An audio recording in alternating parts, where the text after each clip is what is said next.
A cage cup, also vas diatretum, plural Diatreta, or reticulated cup, is a type of luxury late Roman glass vessel, found from roughly the 4th century, and the pinnacle of Roman achievements in glass making. Diatreta consist of an inner beaker and an outer cage, a shell of decoration that stands out from the body of the cup, to which it is attached by short stems or shanks. About 50 cups or more, often fragments, have survived, and there are only a few in near-complete condition. Most have a cage with circular geometrical patterns, often with an inscription or phrase in letters above the reticulated area as well. Some have a flange, or zone of projecting open-cut molding, above the lower patterns and below the lettering. Even rarer are examples with scenes with figures, of which the Lycurgus Cap in the British Museum is the only complete example to survive, though there are other fragments.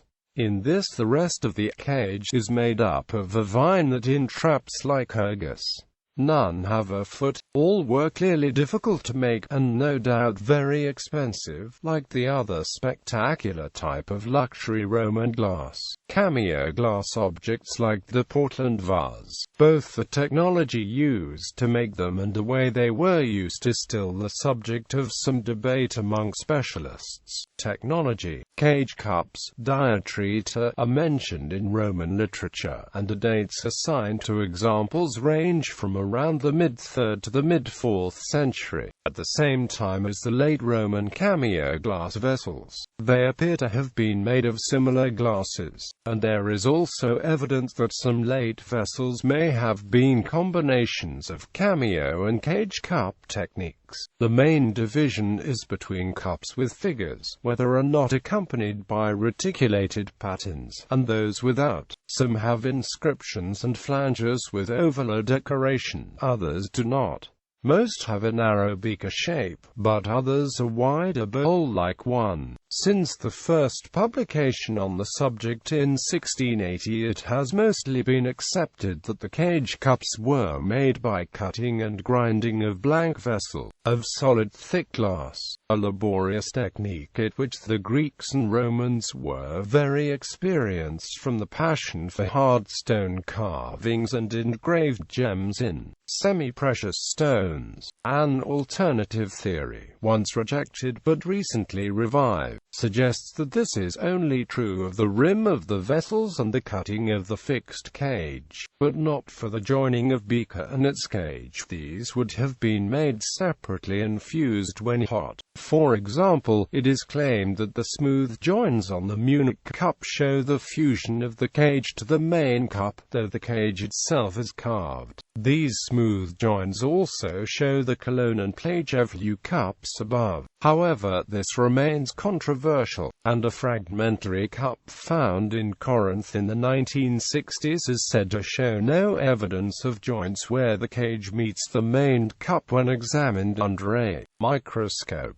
Apart from carved gems, a small fragment of an open-work pattern in reticulated silver has survived in a large hoard of Roman silver chopped up in the 5th century as bullion, and buried in Scotland, Trapainlaw, now in the Royal Museum of Scotland. The fragment shows a pattern based on circles that is very similar to the glass diatreta, suggesting that the same style may have been used in silver plate, though which came first is unknown. Some examples add difficulty to the manufacturing process by using different colors on the cage, like the Milan and Cologne cups, but most are plain glass like those at Munich and Corning. For the special technology of dichroic glass, which changes color when light passes through it, see the article on the best example, the Lycurgus Cap. Function. The function of cage cups is debated. Either, as the inscriptions strongly suggest, they were cups to be used, perhaps passed around for ceremonial drinking at feasts, but it has been suggested that the shape of the outer and rim of the beakers and the missing stand of all known vessels means that all diatreta were like the example in the Corning Museum of Glass, which was almost certainly an oil lamp designed to be suspended. The Corning cup was certainly intended for suspension, as the copper alloy fittings were found with it. There is a round band fitting under the rim, and 3 pieces that are part chain and part rod, leading to a ring and single rod, and a variety of cups for 3 attachments, very like a hanging basket in modern gardens, and an arrangement known to have been used for lamps by the Romans. The convivial dedications found on several examples are paralleled on the bases on many Roman gold glass cups found mostly in Rome. The Lycurgus Cap has no outturned rim, but may have been altered, or fitted with a metal rim like the modern one it has now. Like the Constable-Maxwell Cup, the Corning Cup is much wider than the other well-known examples, shaped more as a bowl than a cup, though apart from the lack of lettering, otherwise very similar in form to the narrower cups. The cups therefore probably form 2 groups, a bowl-shaped lamp group with no lettering, and a beaker-shaped group for drinking from, with lettering. Cups for drinking with rounded bottoms, which encourage faster consumption as they must either be held or placed rim down on a surface such as a table, are known from various cultures, with for example the modern yard glass, and other types of shot glass. Place of origin. Decorative Roman glass of the highest quality tends to be assigned to Rome or Alexandria, the latter mentioned as the source of over-elaborate glass by the 1st century satirist Martial and other sources, but the majority of finds of Diatreta are from Roman sites along the Rhine, or near it, suggesting that they were produced in the area, perhaps at Augusta Treverorum, modern Trier, the largest city of Roman Germany, which was the main residence of Constantine I for many years, coinciding with the period when the cups seem to have been made. Colonia Claudia Ara Agrippinensium, modern Cologne, is another possibility. However, several more recent discoveries, including reputedly both the Corning and Constable-Maxwell cups, have been from the Eastern Empire, so there may have been 2 centers of production. Examples. These represent most of the best preserved examples to survive. Beaker-shaped, the Cologne cage cup at the Romano-Germanic Museum in Cologne. Its Greek letters read pi iota epsilon zeta eta c alpha iota c kappa alpha lambda c alpha epsilon iota equals pi iota epsilon zeta eta sigma alpha iota sigma kappa alpha lambda omega sigma alpha epsilon iota equals pi zesize Carlos E equals drink, live well forever. This is somewhat puzzling to archaeologists, as the rest of the grave goods found in the same grave were very mundane. The Coppa Diatreta Trivalzio at the Museo Archeologico Milan, the only example with no damage at all.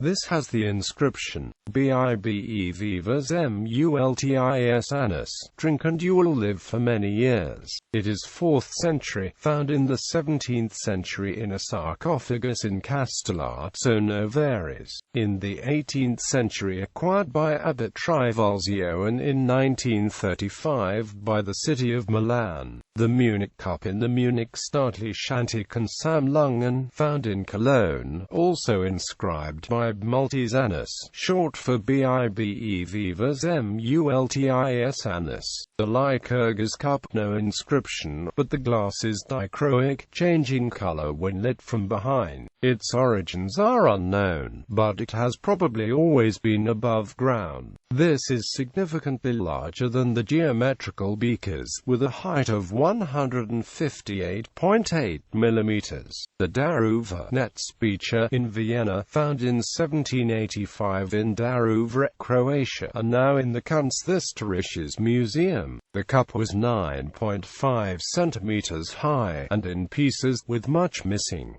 It has the letters FAVENTIBUS, an expression of good luck. Rheinisches Landesmuseum, Trier, found in 1950 in a sarcophagus at Piesport Niedremel, 18 cm high with a volume of 1.5 liters. The Pejović cup, found in 1975 at Komini near the city of Pljevica in Montenegro, 4th century, with a clear body and blue cage and inscription round the rim, Vivas Pnelleni Bona M. It is in the Heritage Museum Pljevica, a fragmented vase diatretum excavated in Serdica in 2001 in a Roman sarcophagus of the late 4th century. A figurative cup, apparently showing the Pharaohs of Alexandria, found in a hoard at Bagram, near Kabul in Afghanistan. A fragment excavated in 2009 at the Domus Dei Danzanti at Aquileia.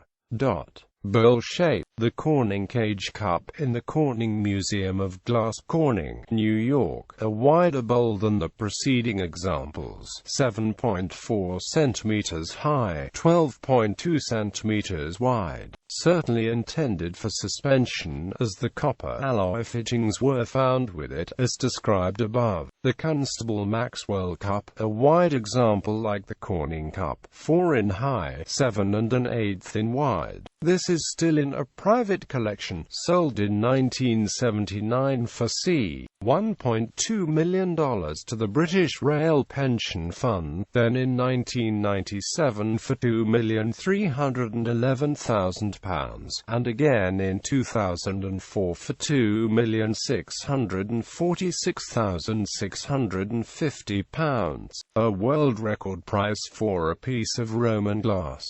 The Hohenzollern bowl, most valuable of 6 glasses, found in 1869 in 2 Roman sarcophagi, except the Dionysos bottle at the Landesmuseum Mainz. All of them are missing since 1945. Historiography. There was little discussion of the group until the 1950s. In 1950, Victor, Lord Rothschild, asked the British Museum to investigate his Lycurgus Cap, which he subsequently sold to the museum in 1958. In 1956, the German scholar Fritz Friemersdorf published an account of the manufacture by cutting and grinding, which remains the conventional theory. In 1959, a detailed account of the Lycurgus Cup was published by Donald Harden and Jocelyn Toynbee, which also discussed Diatreta as a group. Effectively for the first time, a major exhibition in 1987, Glass of the Seasons, organized by the Corning Museum of Glass and shown in the British Museum, Cologne and Milan, united several of the leading examples, and its catalogue, edited by Harden, remains a key work. Modern replica cups have been made several times, partly to test hypotheses of the method. Supposedly an early German example, made in 1906, was filled with a celebratory drink of champagne and then broke at the rim when the cutter began to drink.